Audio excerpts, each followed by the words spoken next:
Welcome to the Worst Sports Channel here on YouTube with me, Coach Ryan D. Okay, we're going to talk some North Division matchups today, one between the Toronto Maple Leafs and the Montreal Canadiens. These two fierce division rivals who are absolutely 100% unequivocally locked into a first-round battle in the playoffs. It's definitely not going to be the Jets falling to 4. Yeah, right. Have you seen the Jets? They look terrible lately. This rate, they'll absolutely be playing the Leafs or maybe even out of the playoffs completely. You're right. Leafs-Jets round 1. It's locked. And it's a battle old as time, as Bob Cole would say. Oh, baby. Dougie Gilmour, Wendell Clark, the former PK Subban, Lafleur, Richard, Potvin, Waugh, Matthews, and Jesper Kotkaniemi.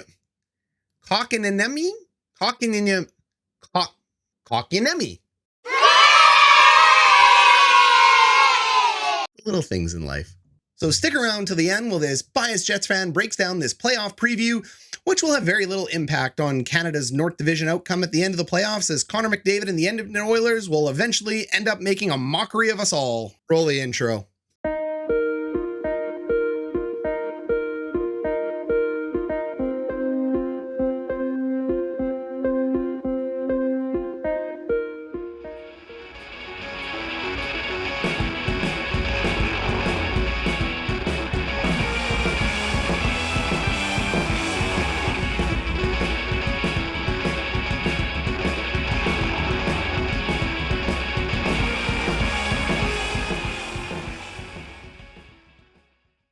So Montreal enters this game with the most dangerous systematic D-zone coverage in the Canadian North.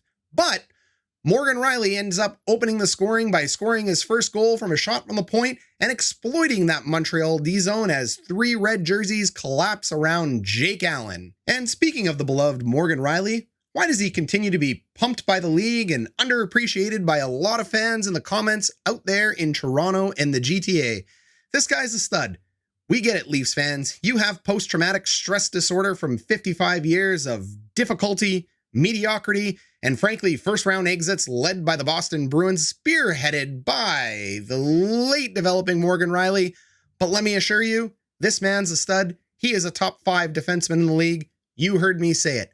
Top 5 defenseman, and will anchor Canada's Team Canada blue line in 2022. So things are looking up. Trust in Rielly, and he opens the scoring for you tonight. The game continues as Cole Caulfield rings one off the post, and the Montreal's famous "Ole, ole, ole" chant is delayed by the sound of iron. Mitch Marner follows it up by doing Mitch Marner things, stealing a puck from the point short-handed, going in on a breakaway, and putting a puck, unfortunately, over the net of Jake Allen. Coach, I'm not sure whether to be impressed by that steal or laugh at the fact that he couldn't score on the putrid Jake Allen. I don't know, young Padawan. It's a dumpster fire of a decision, and one we probably shouldn't get into tonight. KK and Caulfield look strong on the power play tonight, and they're joined by Nick Suzuki. Most of the league probably doesn't know who these 3 players are, but they will. Jack Campbell continues to flop around his crease, frustrating all manners of goal scorers from far and wide. Spoiler alert, he's guessing. Nick Suzuki proves my latter point by feeding a gross cross-crease pass to Tyler Top Titty Toffoli, who goes Bardowski to make this game 1-1. Sandin's mediocre size and toughness leads to a cough-up. You're still salty about Sandin? I'm salt of the earth, baby. Montreal heads down on a 2-on-1, but you're bailed out by the famous puzzle master himself, Captain Jack, which leads us to the final question. Is Captain Jack the right goalie to get you to a cup final and finally bring you that sweet, sweet taste of victory that you've been missing? So back to the game in the 2-on-1. If Montreal's Evans shoots this puck, they'd likely have a goal. Now you may be wondering why I said he should keep that puck and not make the cross-crease pass.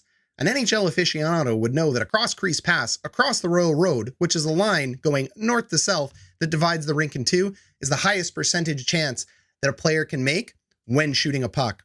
However, in a 2-on-1 in this scenario, a quick little head fake, getting a young goalie like Jack Campbell to bite, sniping it bar down, probably works just as good. It's a mental game. It's a game of chess, not checkers. Later in the game, Willie Nylander's breakaway is shut down by Jake Allen. Why did St. Louis cut him again? Because he sucks. Oh yeah. By the way, coach, it's Nylander. Say it right. Sure it is. Sure it is. Toronto's resident great white shark, Auston Matthews, is at it again, patrolling his waterway and looking to eat a bunch of hungry young swimmers visiting Amity Island. Okay, yeah, well, I mean, he's still a great white shark, so we're going with this. And if you too would like to understand where the great white shark reference comes from, please subscribe to this channel. Check out my last video called, "Is Auston Matthews better than McDavid? What?" Clickbait. Link below in the description. It's very informative. You'll learn why he is. Auston Matthews knocks an absolutely beautiful shot out of midair, doing his best number 87 impression, potting 40 on the year for Mr. Matthews, putting the Leafs up 2-1. Yay! Once again, you're welcome, Toronto. No team in Phoenix, no Auston Matthews. Gift from Winnipeg. To end out the game, Phil Deneau tucks one in from the side of the net from a great pass over by Nick Suzuki. I can't help but notice two things at the end of this game, though. One, Joel Armia is on the ice in the final minute of the game. I don't know if Winnipeg should have cut him. Oh well. And number two, TO fans, how you guys feeling right now? I mean, getting close to playoff time. Have this game in the bag. Tuck one in next to your young upstart goalie that's going to carry you all the way to a cup. Definitely haven't seen this one before. But don't worry, Toronto. Cups are like coffee. They're for closers. And you need to always be closing in order to get your coffee and to get your cups. So we go ahead, we fast forward 5 minutes into overtime with 16 minutes left, and unfortunately that coffee isn't coming for you tonight because Toronto Maple Leafs were unable to close this game out against the Montreal Canadiens. Regaining his ole ole ole cheers, Cole Caulfield comes in, finishes the game, and Habitant fans sitting at home on their couch can't help but stand up and sing the song of their home team. Habs fans, congratulations tonight. You take a big one home against the Leafs in overtime. But don't worry, my lovely bandwagoners, shirt tuckers, corporate fans, and diehards alike. You're still Canada's #1 team, for now, and you still have the best offensive crew in the North Division. You were likely also Canada's best chance at regaining a Stanley Cup this year, so most people would be rooting for you, except, well, you're the Leafs, so they probably aren't. And don't worry, Habs fans, you absolutely have a shot at the Stanley Cup too. Yep, you got a shot. So why don't you let me know how you feel heading into the playoffs? Habs fans, how do you feel about your team? Leave a comment down below. Cole Caulfield, Nick Suzuki, KK, you got to be excited about your team right now. And Leafs fans, how do you feel about Auston Matthews getting his 40th? How do you feel about your chances going into the playoffs, and do you feel you're playoff ready?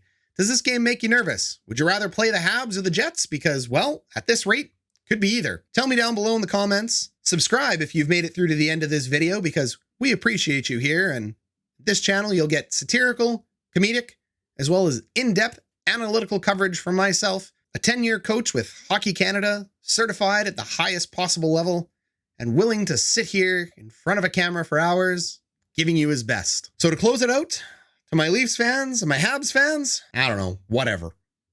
Thanks for watching.